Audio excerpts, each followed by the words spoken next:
Really happy to be joining everybody here today from the National Lottery Heritage Fund. You've already met my colleague Harriet Hall, who's been working really hard to make these sessions a huge success, and they've been really well received by the sector so far, which is fantastic for us.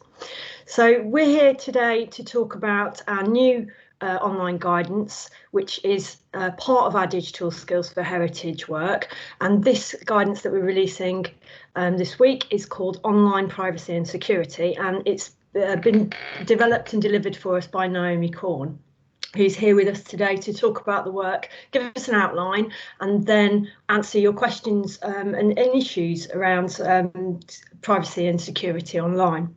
Can we move over to my next slide? I think I've got a couple of comments about the Lottery Fund, the National Lottery Heritage Fund. So, as I said, this is part of a broader programme of work for us. We're really supporting and looking at helping the sector, the heritage sector as a whole, develop its digital confidence so that it can get much better use out of digital practices, tools and processes. And obviously, the current situation has massively accelerated everybody's use of digital, including organisations right across the sector. So we're really pleased that our work has coincided with the ability to create these timely support documents that are so important for the sector at the moment, because we know many of you have really been working very, very hard and very confident of your legal rights, your legal obligations and rights, and the ethical issues around privacy and security in physical environments, in face-to-face type environments, but you are not necessarily so secure or so confident about a range of issues in digital environments. We're releasing a series of guides to support this. You'll already know that we've released a guide that supports safeguarding issues and looks at working with children and young people online. And this is the next in our series. So we're really glad to get this out to the sector in as timely a manner as possible. Digital is really, really important for the sector, not just now during the current crisis, but also in ensuring our future is a secure and creative one. This piece of work is a really important part of that broader picture. So we're really happy that you're joining us today. Please listen to the overview of the resource that we're providing for you, and ask questions and let us know about the situation that you're experiencing it. Okay, I'll stop there. Thank you. Great. Thank you, Josie. So I'm Naomi Korn. I'm the Managing Director of Naomi Korn Associates, and we're really proud to have been commissioned by the National Lottery Heritage Fund to produce this guide for you and to work very closely with Josie to enable us to create something that responds to the environment in which we're operating. I'm going to take you through a few slides that will give you an overview of what we did, some of the concerns that we addressed, how we put the guide together, and picking up on a few key points as we go through. This presentation is available to reuse and share. And if I could have the next slide, please. Okay, this is us. This is my core team, myself, Patrick and Maddie.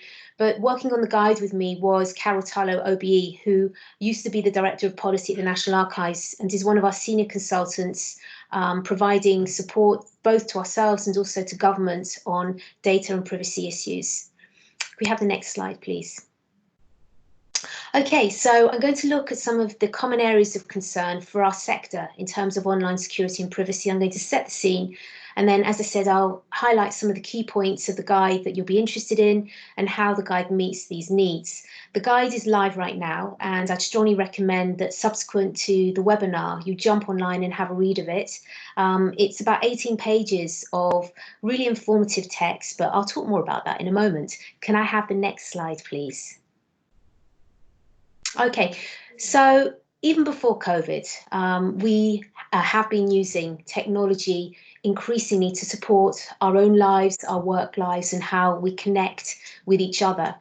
And indeed, looking kind of spanning across the 20 years of my involvement in information law issues, I've seen an increase in how we use technology to outreach to our visitors, how we draw online and virtual visitors into our sector, how we communicate our resources, our collections online. And using technology not only enables this, but increasingly we're working remotely. We are able to support our teams. We're able to keep in touch with our members and our patrons, and we're providing greater levels of access. Can we have the next slide, please? So COVID has changed all of our lives, and this guide was put together in light of the impact of COVID and the need to provide you, our heritage sector, with practical advice about how far our lives have changed, whether it's using more of our own devices, the different types of platforms of delivery we're using, for example, video conferencing, how we are developing online resources to support visitors who aren't able to come to our physical spaces, and how we're able to provide them with access to the richness of whether it's our collections assets or other assets that we have. Can we have the next slide, please? Now, if COVID-19 has disrupted our sector in terms of understanding what our legal obligations are, this is within the context of another major issue that arose in terms of how we needed to deal with whether it's privacy issues and respecting the privacy of those that we work with in the form of the new data protection legislation. So the Data Protection Act of 2018 incorporating GDPR, the General Data Protection Regulation. So our responsibilities in terms of safeguarding privacy and also keeping information secure as we adapt to working remotely has become more crucial, as COVID has the intended consequences of COVID have meant that we are engaging more in an online space, but also because of the legal responsibilities that we have in our organisations relating to security, data protection and privacy policies. And just to give you a sort of a little kind of refresher about data protection, what the new data protection legislation means is that we have to be better at knowing what data we've got, how we manage the personal data that we process, that we share in our organisations, knowing what we've got, how we can protect it, and to avoid data breaches. So we have fairly substantial privacy obligations, but as well as those, we need to also understand our requirements to ensure that heritage organisations and the people that we work with are kept safe as we work online. And both these issues are important to us, the heritage sector, more than ever, so that we can build on the trust that the people that we work with, or whether it's our volunteers or our visitors, have for us, and also to support the need for ensuring that our reputation is kept to the highest levels. Can we have the next slide, please? So this isn't just a sort of a theoretical issue. We know from different people that work across our sector, whether they are archivists or curators, people and staff who are supporting our visitors and our audience in different ways, that digital platforms have and right now provide lifelines for keeping in touch with the communities that we support and knowing about the issues that surround online security and privacy in light of COVID particularly is never more, or has never been more important. Can we have the next slide, please? So the guide. So much has changed, and there is such a need to reassure our sector about the importance of keeping information safe and respecting the privacy and safeguarding the privacy of all the different types of people that we work with. We knew that putting the guide together was important, that we could hit the right tone, the right notes, and the types of issues that we needed to cover in what is actually a very limited amount of space. So how we collected those issues? Well, first of all, we consulted the sector via some professional email lists that we're members of. we talked to colleagues that we work with, and we also asked a number of clients that we are working with right now and we've worked with in the past. And we're very fortunate as a small consultancy company because we've been around for a long time and we have a lot of clients that we work with, but also we've been helping them with data protection, privacy issues and information security issues for quite some time now. We were able to draw upon the knowledge that we have gained by being part of the sector. We asked you, some of you are members of the professional email list that we asked, what were the types of issues that you're facing right now? What could we do to help you? And we heard back that there were a number of issues such as the use of video conferencing, Wi-Fi, social media, etc. And I'll draw on those as we go through our webinar today. And we also drew on the best practice advice from the Information Commissioner's Office, which is ico.org.uk, and also the National Cyber Security Centre, to give us information so that we could ensure that what we were providing you with was the most up-to-date information that was available, and was also that which we could give you practical steps and advice, and you could also look further into those issues if you so needed. Could we have the next slide, please? So more information about what you told us, what we found out, what we asked, information that we looked for. The key issues that we have outlined in the guide cover these key points. So first of all, how to keep data secure. So this relates both to information and also personal data. Making sure that we could provide you with sensible and practical advice about, for example, keeping your personal devices up to date with the latest software, making sure that we could provide you with information about firewalls, and during the course of putting the guide together, we could define the terms that we use, whether it were firewalls or phishing or Zoom bombing. We were very clear and careful to make sure that we didn't assume any kind of knowledge. We heard a lot about anxieties from our colleagues about using personal devices. And so we created some specific guidance about how, again, we could ensure and we could reduce the risks of cybercrime when using personal devices. We heard about anxieties from you, and indeed there are some questions on the Padlet about the use of mailing lists and newsletter sign-ups. So we heard that you wanted to hear from us about how we could help you ensure that the privacy of those who signed up to mailing lists and newsletters was respected, the practical steps that you could do next. We understood that using Wi-Fi has also caused anxiety. So whether this is Wi-Fi that is provided by your own organisations, or for those of you who don't have Wi-Fi at home, who need to access public Wi-Fi, we heard from you that you wanted to hear from us about what were the top tips for keeping safe when using Wi-Fi. So what to be aware of, what sort of provisions could you put in place to keep yourself safe. And as I said, the big issue that we heard about a lot, and this actually takes up quite a lot of space in the guide, was the use of online video conferencing. And we've given you some information in the guide about the use of whether it's Zoom or Microsoft Teams prior to the COVID-19 crisis. And it's very clear that, and not unexpected, that there has been a massive increase in the use of online video conferencing. Our engagement today through this media is an example in question. And certainly as a small company, during lockdown, one of the first things that we did, Naomi Korn Associates did, was to purchase a piece of online video conferencing software to ensure we could continue to provide the services. And we heard from you that you wanted to get better advice, more advice about how the heritage sector could successfully use online video conferencing technology whilst staying safe, whilst protecting yourselves against perhaps people coming into your video conferencing space that you weren't expecting, or who behaved in a way that could compromise you.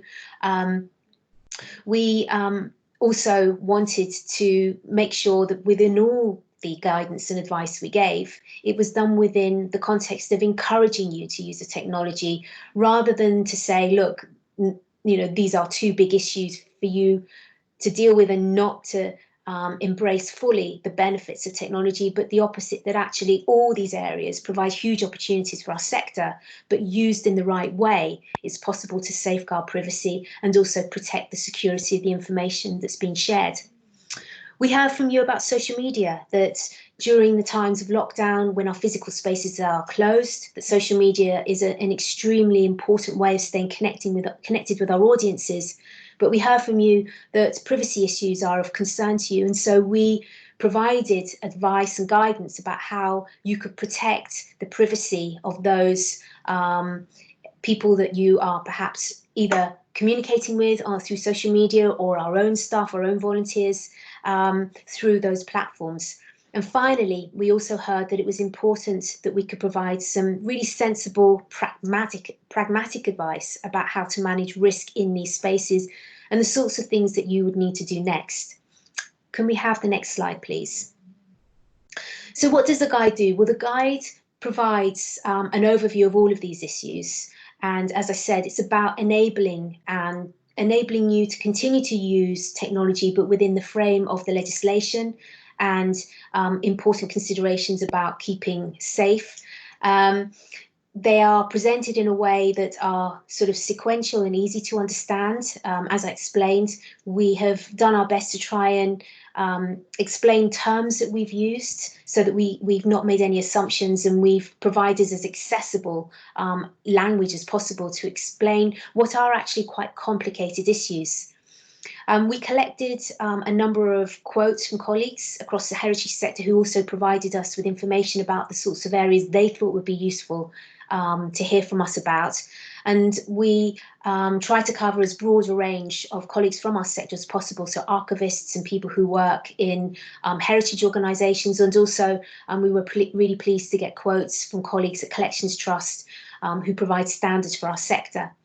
Because the guide is a short guide and it's about giving you an overview of the issues and also a better understanding about the questions that you should be asking yourselves, it was really important that we provided a number of links and signposts to further sources of information that you could go to find out more. So there is a lot on the web about these issues, but our guide is unique in being very geared to the heritage sector and also a guide about the here and now. Particularly for the video conferencing part of the guide, we gave a step-by-step approach. So this was about trying to sequentially help you think about, okay, what do you think about before a video conferencing meeting? What do you think about during your video conferencing meeting with regards to online security and privacy? And what do you think about afterwards? We also cover topics relating to recording video conferencing calls, and I know that there are some questions that I'm happy to address on the Padlet about that. And finally, we gave a number of top tips and some checklists. Now, what's really exciting about this guide is that it's available under Creative Commons Attribution License. And those of you that know us know that we wear sort of a number of hats. We also deal a lot with copyright. And the openness of this license means that the guide is about trying to give you a sense of the issues at this time, right here, right now, a lightning rod into what the sector needs to know about online privacy and security, but the guide can be changed and can be adapted and amended as we move forward. So it's not a fixed guide, it's something that has a life of its own. And that's really exciting to know that it can be added to and it can be changed as well. Can we have the next slide, please?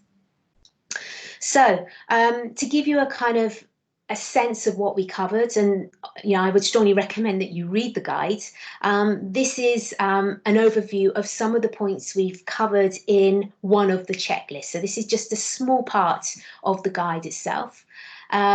So it's about understanding how to keep software and systems updated, knowing what devices and personal data you are accessing and how to keep them secure, knowing about the role of passwords, and we're giving you further information, for example, about password managers, understanding about phishing, and that's not F-I-S-H, it's P-H. It's making sure that you understand that if you do receive an email from someone you don't know or you're uncertain about, not opening it and leaving yourselves open to cybercrime. Making sure you know what personal data you're storing, why, where, and for how long. Knowing how to identify and deal with a data breach.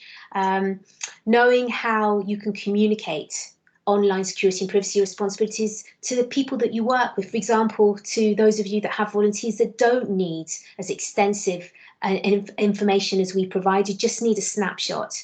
Knowing how to get consent and also knowing how to protect your users. Can we have the next slide, please? So the guide, as I said, gives a very broad overview of those issues. Because it can be shaped and changed, there are likely to be other issues that can be added to it in due course.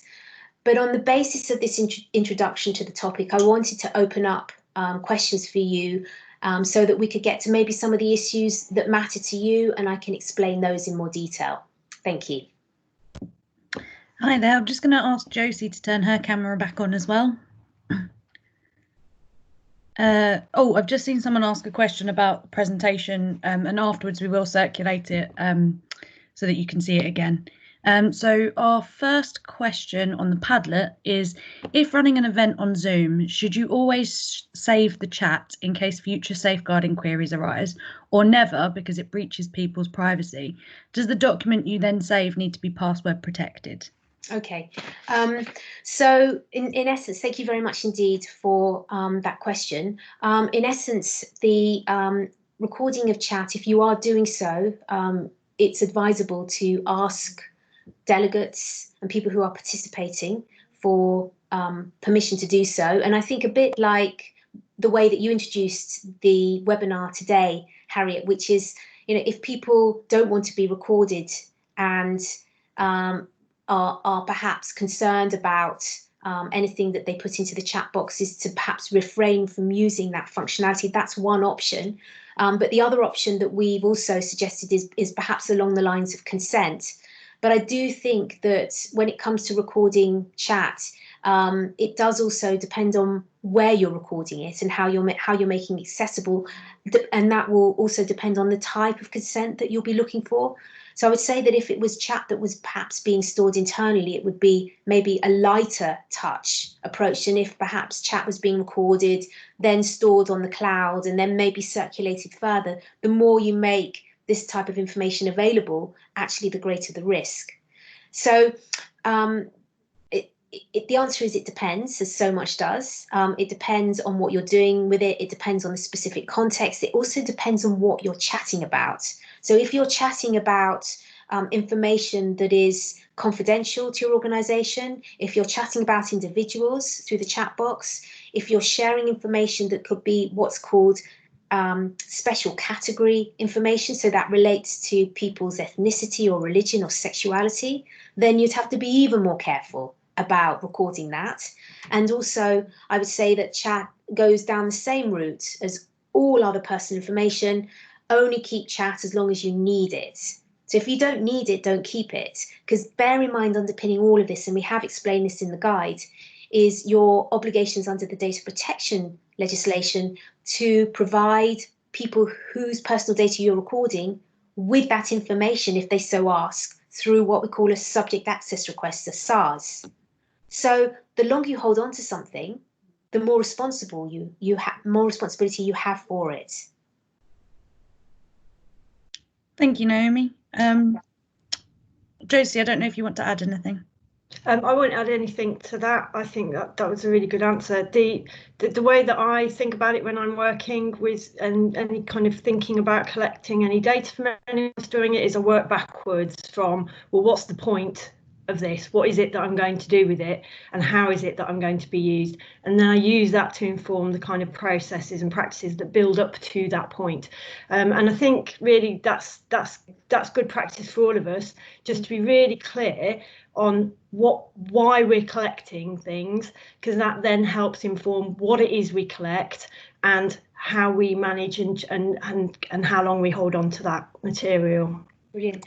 I love that. That's great. Thank you. Our next question is, what should you do if someone hijacks your online meeting and shares inappropriate content? Okay, that's a great one. Okay, so first of all, I think that it's about what you do before the meeting starts. So we've spoken on the guide about the use of waiting rooms and also registration. So knowing who's coming into your platform. Again, the more the confidential the content that you're discussing, the more you absolutely have to scrutinize who it is who's joining you on that platform. So I think that's the first thing, putting in place the necessary measures. Second of all, is almost having effectively a code of conduct, so that you know as an organization, what are you going to do if something like that happens. I think that I've also, and you've, I think, you know, your sort of housekeeping at the beginning, and we do this all the time, which is set expectations about behaviors. So to be clear about what you expect when people do come onto a video conferencing platform, I think there is occasionally perhaps a forgetfulness that we should only really be engaging with each other online in the same way that we would do face to face. So it's about having those sorts of parameters set. And then if you are unfortunate to have someone who is behaving in a way that's inappropriate, is to have a kind of a zero approach to that type of behavior, and through whatever video platform you're choosing, is to actually throw them out of the meeting. So I think it's having the different steps that you can follow, and we have discussed in the guide options that you can consider. And I would also say too that the guide is a guide, right? If it's not about putting in everything, because that's not always going to be feasible, it's not going to be practical, you won't have the resources.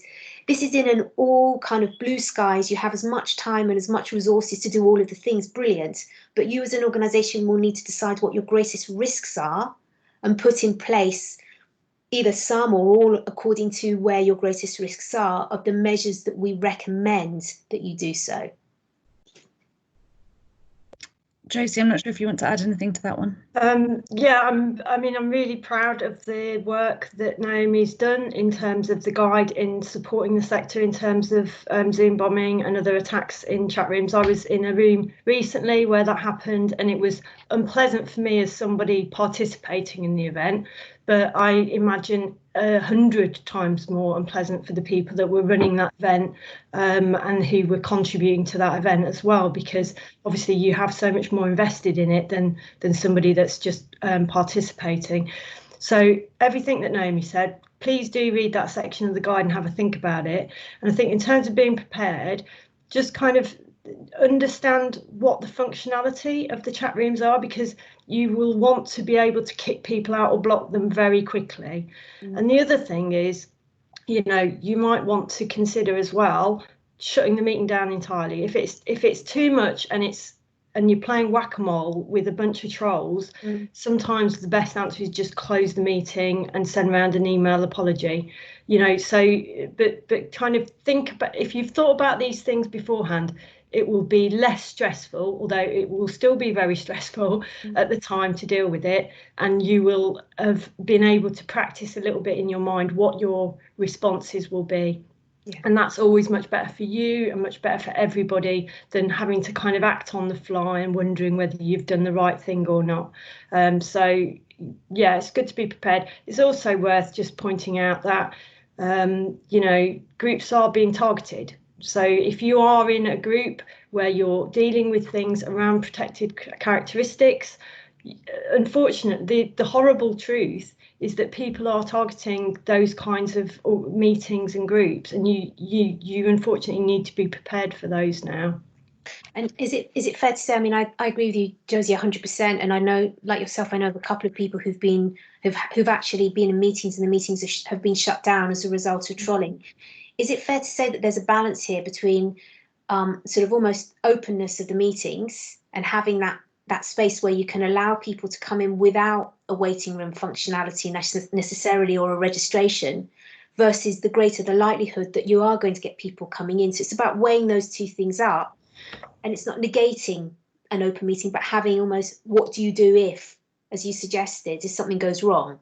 Absolutely. And you know, it's one of the things that we're all getting used to under the new conditions, that circumstances that we probably will be confident in how they deal with if that was a meeting taking place in a physical location, is suddenly very different. And the affordances of digital mean, on the one hand, many more people can join in, we can reach many more people, we can have much more productive collaborative discussions. On the other hand, we have potentially a greater vulnerability to people who are planning to come and just cause trouble. But there are steps that you can take to prevent that, and there are responses that you can do to that. So I think what we want to support people in being confident that they're aware of these things, and they understand that there's quite simple, straightforward steps that they can take to deal with them if they do happen, rather than feeling kind of alone and confused and wondering, well, what's gone wrong if things do get to that point. We have a follow-up question in the chat asking about whether there is a way that you can share a Zoom link publicly and at the same time have a mechanism to stop spammers, just following on from this current question. I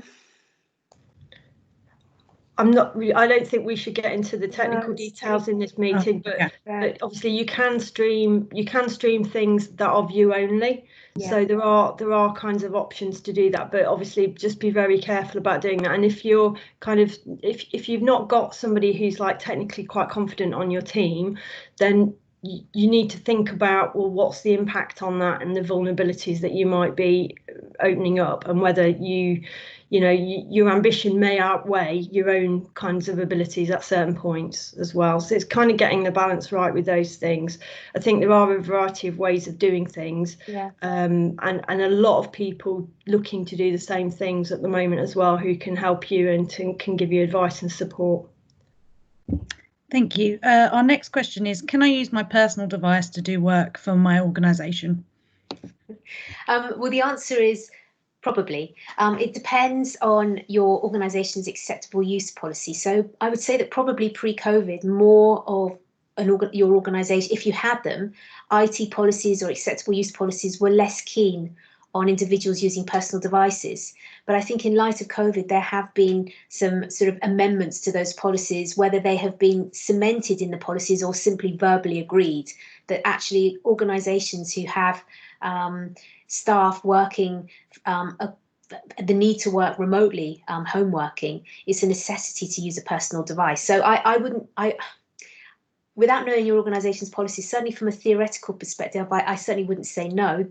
I think, yes, there's not a problem with using a personal device, but it's important that any personal devices that are being used are kept up to date with the latest software. Second of all, that there is a record of the devices that are being used by your organisation, so that if there were to be any problems, they would be able to sort of track them back to those personal devices.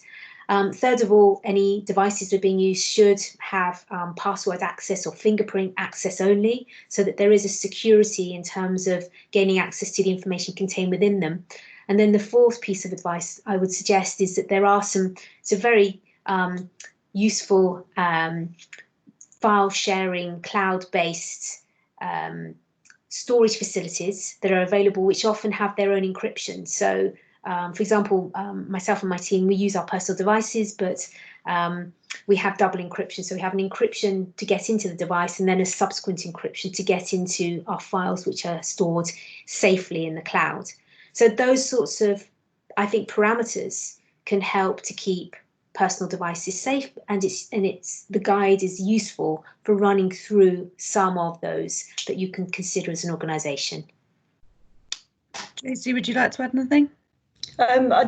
Just to say that it's an increasingly complex question, because the blur between our personal and professional lives is increasingly kind of overlapped. But obviously, yes, the advice is to try and partition that off as much as possible. And then the other thing to consider is that if you're sharing devices amongst your own family members, because sometimes people have to, then you need to be extra careful and very, very sure that other people sharing those devices are not able to access anything like that. And obviously the preference is always to try and use different secure devices for your work so that accidents can't happen. It just helps support things like that happening. And isn't there something, Josie, about, the personal devices, by their very nature, are personal devices that can be carried around with you, whereas your home devices are more likely to be home-based, maybe, bigger types of equipment that are more stationary. And so the more personal your device, the more you're carrying something around, the greater the risk. and therefore it's about understanding how you can encrypt it. The more encryption. Yeah, I think so. But you might also be using a home computer to work from home, and you might be using normally, under normal circumstances, you might be used to using a home computer at home for work and have an office computer that's fixed that you use for work. But you might occasionally send the odd email, you know, via your home computer. So it's a quite a complex picture in terms of what's getting used by who and for what. I think, and something that we increasingly, unfortunately, just have to be mindful of, and you know, not forget to take it seriously in terms of, especially when we might have access to sensitive information or information that other people should not be able to access or view. Exactly. Next question got quite a few likes, and it's, how does copyright apply if you're using images in an online broadcast that you could usually use for free during an in-person education session? I thought you both might like this one. Excellent. Okay. I mean, it's funny enough, I was talking about this yesterday to a client. So it's obviously we're moving on to the another area of information law compliance, copyright, but to say that there is often an overlap between copyright and data protection, particularly. So what you can do in a physical space under the copyright, under what we call the exceptions to copyright, there is more that you can do in a physical space to support particularly teaching and learning presentations than you can do in an online space. And this is the way that, this is basically because of the way that copyright law is crafted. It's about trying to create situations or enable situations that support education, culture, heritage activities, whilst at the same time respecting the rights of the copyright holder. So it's a kind of a balancing act. And what's generally understood under UK copyright law is that sort of in-person teaching can be facilitated by more exceptions to copyright than an online use, which is why the move towards online learning that started way before COVID, and that's how really Josie and I met about 20 years ago, through the kind of development of online learning, online learning resources.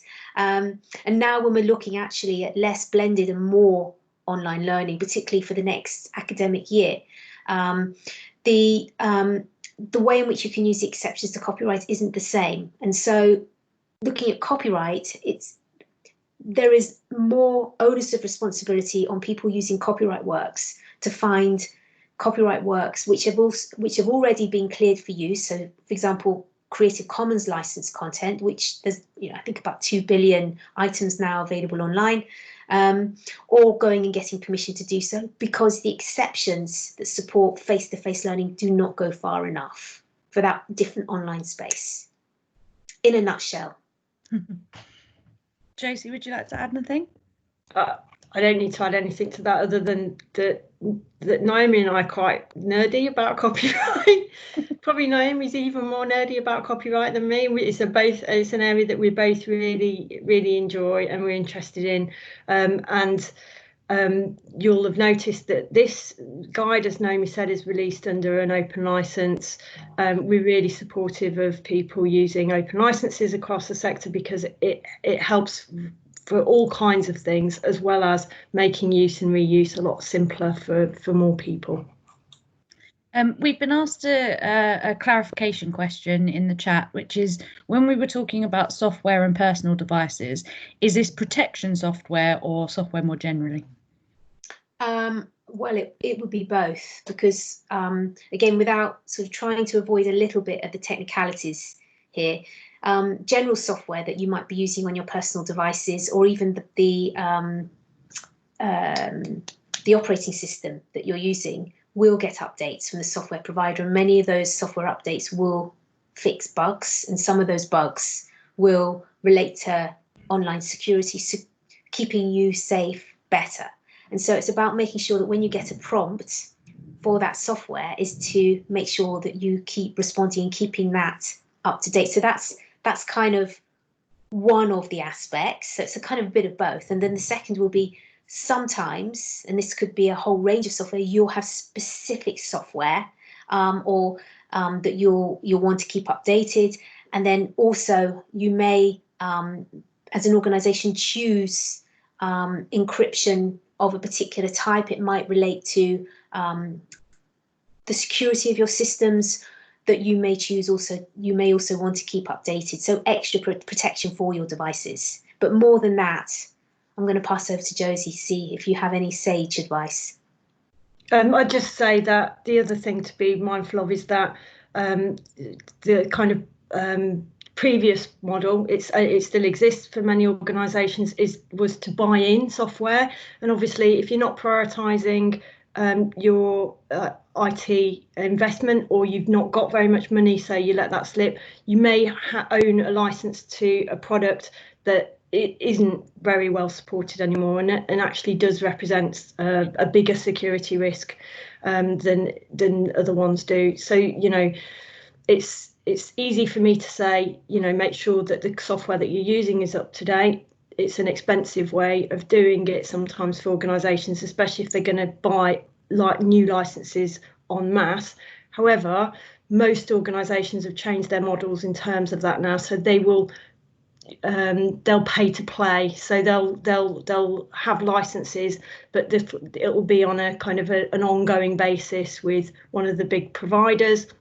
So the license that provides your documents, your PowerPoints, your other kinds of things will be the latest version and will be updated. So there's benefits in kind of cloud services as well for organisations in terms of spreading cost and keeping security looked after by somebody else too. Thanks. Next up is working from home. Do you have any top tips for keeping safe online whilst working from home? I think many of them we've covered already, actually. If you're sharing devices, making sure that you have your own logins. You know, we need to accept that we're not all lucky to have our own devices. We haven't all got our own PCs or laptops. If we're sharing them, if we're working in a space from home, maybe where either flatmates or people are walking through a room we're using, particularly if we're dealing with personal data or special category data, getting into the practice of logging off your device. And also, we've spoken in the guide about having almost a timer, so that if you're inactive on your computer, on your PC for a while, that it automatically logs you out. Those sorts of things I think are useful. And we've also tried, in the guide as well, we've tried not to make assumptions about how people are working online or remotely, that so that there's something in there for everyone. So I think it's really about reading some of the details in the guide for further information. Fab. Josie, do you want to add a top tip? Or my top tip would just be know why you're collecting things and don't collect anything you don't need to. It's quite simple. Our next question is on CCTV. We have CCTV. Do we have data protection obligations? Okay, so the answer is yes.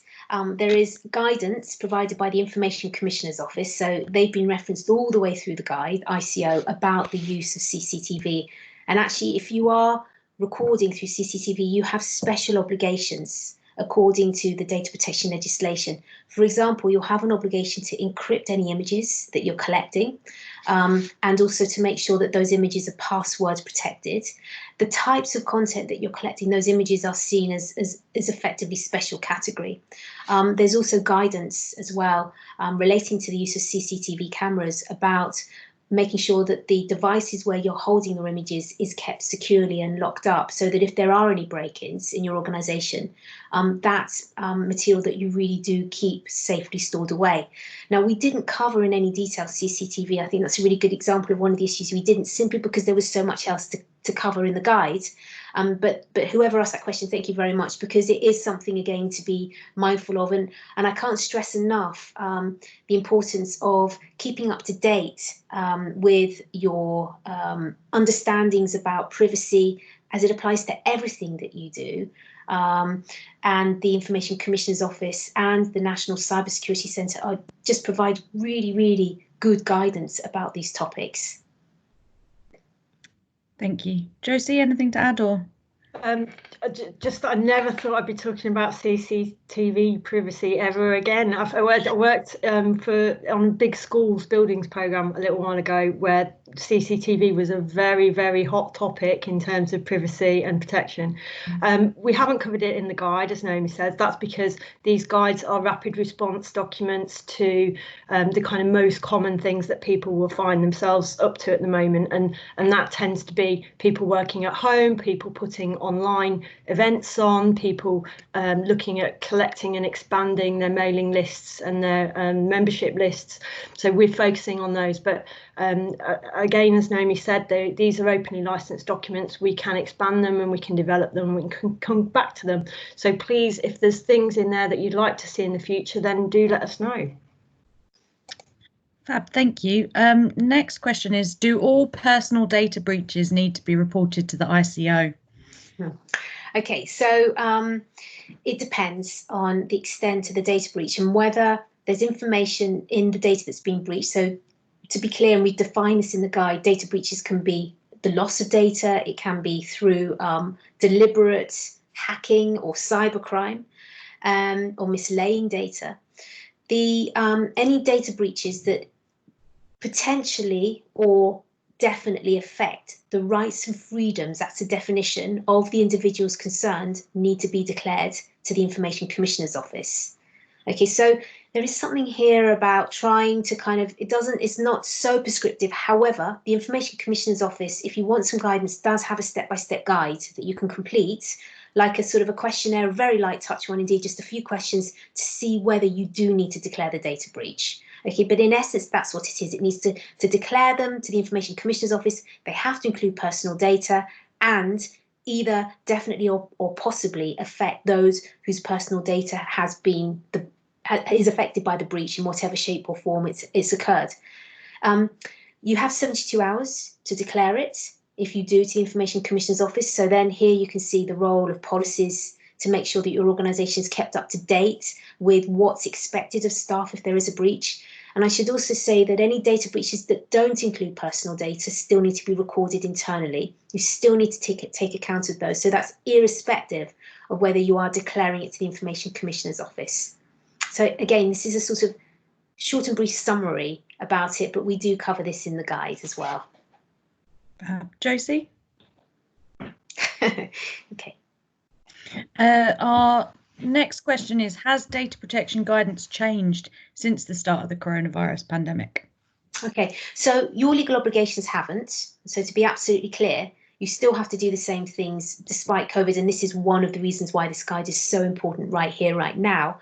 But the Information Commissioner's Office has been a little bit more flexible about dealing with subject access requests and freedom of information requests as well. So we're talking about another part of information law compliance. In light of COVID, you've got slightly longer to respond if your work has been affected by COVID, but you still have obligations to declare data breaches. You still, as Josie said, and as we've outlined in our guide, you absolutely need to know what data you've got, why you've got it, where you're keeping it, how you're keeping it safe, and how long you're storing it. And I love that, that idea of, think about that first, absolutely. And that's not changed at all. Fab. The next question we have is on online ticketing systems. Yep. Do we have any responsibility regarding settings, security, data, or can we trust online ticketing systems to handle that side of things? Okay, that's a great question. So the data protection laws very much have steered us all to take more responsibility for the technology and the platforms that we're using. So I would say that before the Data Protection Act of 2018, we were much more sort of cavalier perhaps about the platforms we were using. So-and-so organisation is using it, therefore it's okay, or I've heard great things, therefore it's okay. But the data protection laws that we have in place right now, I mean, this is irrespective of cybersecurity obligations, which the bar has always been very high for those. Now put the onus of responsibility on us. If we're using a platform, whether it's a video conferencing platform, a social media platform, a ticketing platform, a CRM, a collections management system, anything, we need to make sure that that technology suits our purposes. And if it doesn't, we're responsible for it. So there's a lot here about making sure that when we choose the platform, that we make sure that we are confident that it's keeping our data safe, that there is a problem, that we can be told about it. So checking the terms and conditions of the platform provider. There's a lot here about if we're getting a company to bespoke us technology, a technological platform that we want to use, building that into the ITT, into our procurement process, getting them to demonstrate that it's fit for purpose. Because ultimately, if we haven't put those safeguards in place, if we don't have an agreement with a technology provider that we're happy with, the buck stops with us. If it's data that we're choosing to go up on it, and it's not kept safe for whatever reason, or there's a data breach or security issue. Josie? The only thing I'd add for people who are who haven't spent a huge amount of time poring over platform security notices and conditions and terms is Google is possibly your friend here. If you want to find out whether people have privacy and security concerns about specific platforms, do have a Google around, because there's many organisations globally and in the UK who are really dedicated to looking at privacy and security issues, and they will typically make those concerns known online. So there are kind of other ways of finding out. What we don't want to do is put people off from using anything because they feel unconfident to engage with that kind of level of difficulty. So just be assured that it isn't about you having to have a lawyer on your team to understand and engage with these things, but it is about you understanding that organisations have obligations. They will provide notifications of those obligations, of how they're going to deal with, how they're going to protect your data and what they will do if anything happens to your data. You should, engage with that, find out what it is that they say, and then maybe do a little bit of Googling around to see if that's typically what they actually deliver as well. There's many ways of doing it. I think it can seem quite a scary thing to some people to have that kind of level of responsibility, but there are things and processes and steps that you can take to support you in making sure that you're using a really a reputable service provider. Yeah, I think that's a really good point, Josie, and I think it's interesting, isn't it? Because Zoom in particular is a video conferencing platform. I think perhaps a year ago it was less secure than it is now, and actually Google's been really useful for being able to see how the software has evolved to suit better privacy obligations that we have. So I think that's a really good point. Yeah, I think Zoom is a brilliant example, because at the beginning of the virus, everybody rushed to Zoom, and many organisations had very severe reservations about the security and privacy issues and banned their staff and banned their organisations from using it.